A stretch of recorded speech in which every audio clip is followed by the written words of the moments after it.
On this episode of the Carolina Sports Guy, we're dealing with a mukbang. Cheez Its, dill pickle combination. And we're going to talk about, since that's a classic snack, trust me, for football games, we're also going to look at three players who I think are going to exceed the prediction that people think they will have on the field. Three players, I think they will exceed expectations. Before we get into today's content, folks, make sure you subscribe. It doesn't cost anything. Hit that bell notification and be notified of future videos like what you've seen today, on videos like the Panthers, Carolina Hurricanes, Charlotte Hornets, major college sports in the Carolinas. And also, make sure you give me some comment, leave some comments for me, and as well, pound that like button. All right, folks, got a lot on my mind today. So kind of one of the things I want to look at, I was going to make this a one-part series, but I think I want to do a three-part. I wanted to pick three players off our roster and who are really going to be better than what I think people are going to give them credit for. They're going to surprise. Now, it might be a big surprise in a wonderful way. It might be just hey, wow, they're better than I thought they'd be. They really helped out.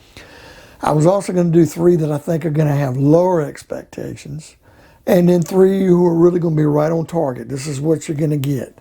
For example, if you thought Sam Darnold was going to be just a little bit better than Bridgewater, maybe more touchdown passes, but more interceptions, but win a couple more games, and he's a little more serviceable, and that's what he is, and maybe you put him right there in the middle, if that's where you thought he'd be. So I decided just to look today at the three I think are going to exceed expectations, and there's a lot to choose from. I did want to pick one player who was coming to us as a free agent. Like last year, you look at a Tahir Whitehead, he came in with a lot of notoriety, and you got to admit, man, he did not exceed expectations. He was worse than advertised. So I picked one free agent who I think is going to exceed that we got.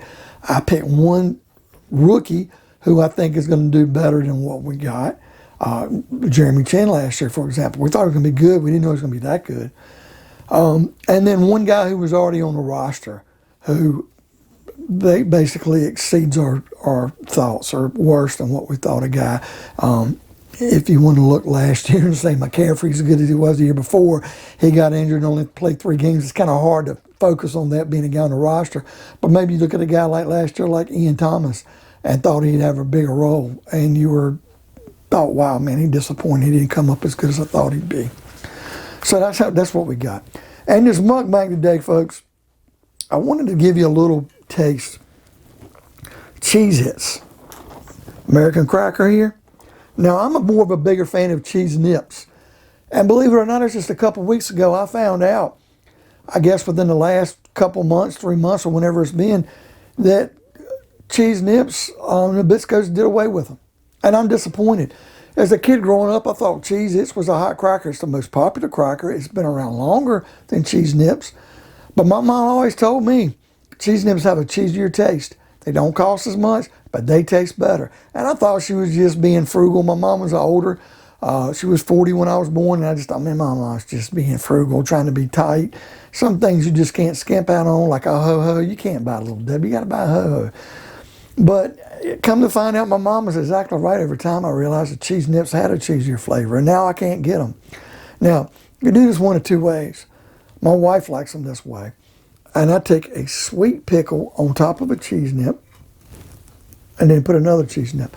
So you basically have a bread and butter sweet pickle between 2 cheese nips, or Cheez Its.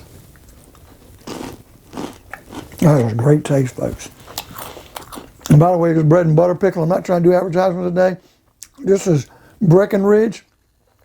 Some of the best sweetened bread and butter pickles I've ever had. I draw right there's $1 in Dollar Tree.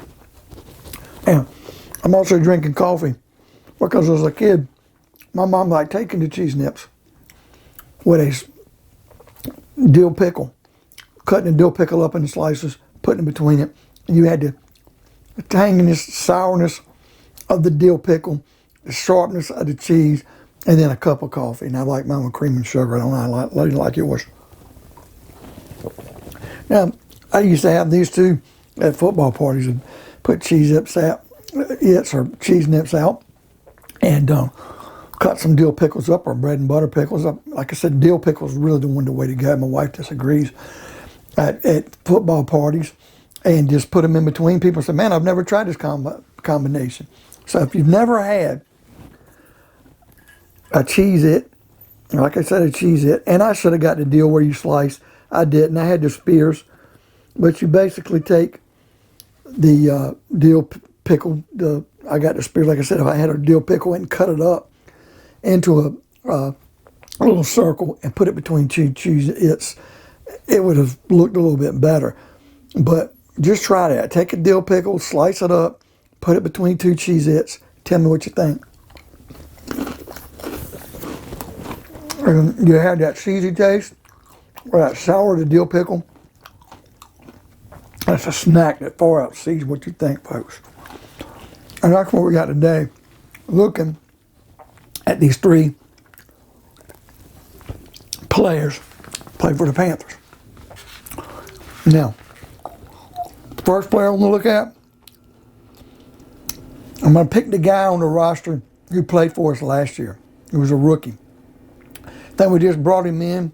I don't even know if they made a practice squad, but we brought him in. He ends up, because of injuries, he gets on the roster. We were hurting at the safety position. I believe he was even listed as an outside linebacker, and somehow ends up playing some safety for us. And the games he got in, he looked well. As a matter of fact, he had 22 tackles. He got one sack in the Kansas City game against Mahomes. And he had one pass defense, and that's Sam Franklin. This is a second-year guy now out of Temple, so Matt Rule and the gang are very familiar with him. Now, I say this because if Juston Burris doesn't work out or we get thin at safety, Sam Franklin, I see him making this roster. This is a guy, Tre Boston's gone, folks, and I don't know if Clinton Dix is going to be signed here.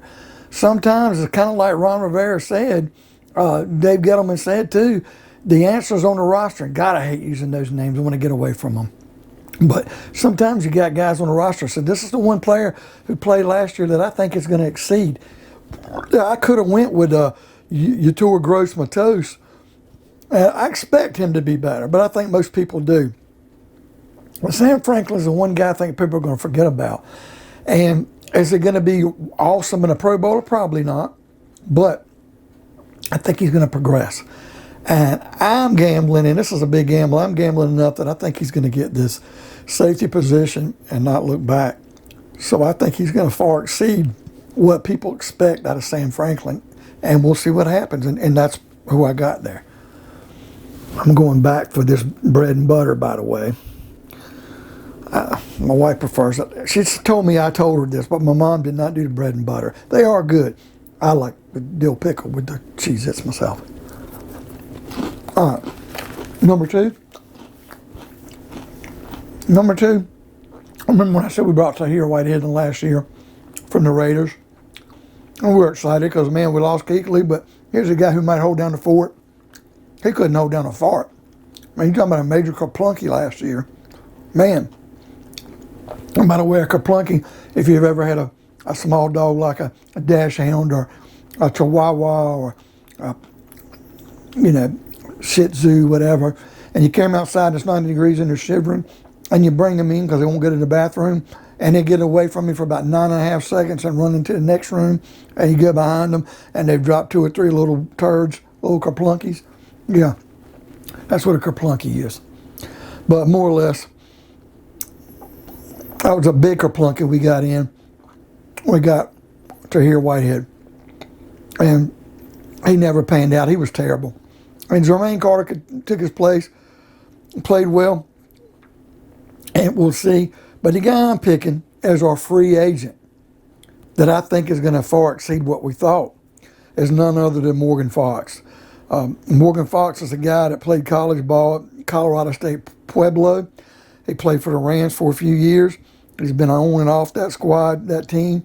But got into the game. He's learned by playing next to the big guy for the Rams from Pitt, and I don't even know why I can't think of his name, Aaron Donald. But my gosh, 69 total tackles in his few years with the Rams, 10.5 sacks. And that's really come on strong. 3 forced fumbles, 3 fumble recoveries. This is a guy who can not just play on the defensive end, he can line up defensive tackle. And when you're looking at Derrick Brown in the middle, or bringing Daviyon Roy we had last year, and then we've got the rookie that we got from Nixon this year from Iowa, and then you're throwing the guy that we got from Kentucky, who Phil Hoskins, I think is going to be a practice squad guy. But when you're talking about that, and then we got the big guy from the Tennessee Titans, DaQuan Jones. When you bring Morgan Fox in to spell one of them guys, or you can put him on the end beside Yetur Gross-Matos on the other end, or Brian Burns, man, Hassan Reddick, Morgan Fox, I think, is going to blossom on this defense. And I think this is going to be a player that everybody's looking to, that because we have these other guys, he's going to blossom, and he's going to be incredible for us. So I see Morgan Fox being that guy, being the guy who's going to exceed expectations, because some of y'all calling him Megan Fox. And I think he's going to make you wish you were with Megan Fox. All right, here we go again. This is a dill pickle with this Cheez It. And like I said, folks, that's why you've got to nonetheless get the full dill pickle, slice it. Don't get the spears. Get the full deal, slice them into circles, put them between 2 Cheez Its. Incredible. Great taste. So, and this is why I like the Cheez Nips better. Cheez Its are good, but Cheez Nips had a cheesier taste. And I'm just sitting there thinking, man, if I'd have put a piece of sharp cheese between that, man, I might really have something then. That is a good combination. All right, now I'm going to look at one rookie who I think is going to surprise people. Like I said, Chinn surprised us last year, but we got him at the end of the second round. So we expected something, high expectations for him. I'm rolling up with a guy this year from Grambling State, a guard who can play some center. And he didn't get drafted. Many draft experts had a guy going in the 4th round, no later than the 6th round. And I'm so glad and feel so blessed that he decided to sign his free agent contract with the Panthers. And this is none other than David Moore. Not David Moore, the receiver, not DJ Moore, the wide receiver, but David Moore, the guard / center. Now, it's hard to judge, but I think he may quietly be the most underrated rookie we can see this year. And it will be hard to judge, because you're going to look at guys who make sacks or tackles, or guys running the ball like Hubbard, or catching the ball like Shi Smith. Tommy Trumbull making the expectations he has at playing fullback and special teams and tight end. But David Moore, I think, is going to, in my opinion, I'm going to make this glaring statement and say he's going to come out of training camp and start day one and be even better than Deontay Brown that we drafted from Alabama. And the good thing about David Moore is maybe he'll even get some snaps at center, so that when Paradis' deal is done this year, David Moore might be our center. And I don't want to put too much on the guy, because if this guy ends up being so good at guard that we don't want to lose him there, we might end up having to go get another center. We'll have to wait and see. But those are my 3 guys that I think the expectations are going to be higher. They're going to do better than what we expect. Like I said, Sam Franklin, Morgan Fox, and David Moore. So what do you guys think? What do you guys think of Cheez Its? Did you like Cheez Nips better? Do you like Cheez Its? Try this, please, folks. Go out and get you a dill pickle. Preferably, get you one of them kosher dill pickles, or just get a dill pickle that's the long one you can cut up and make some circles out of. Put them between 2 Cheez Its. Let me know what you think of that little bit of a little pregame snack, and tell me, get back with me on some comments on that. But kind of let me know what you think of these 3 guys.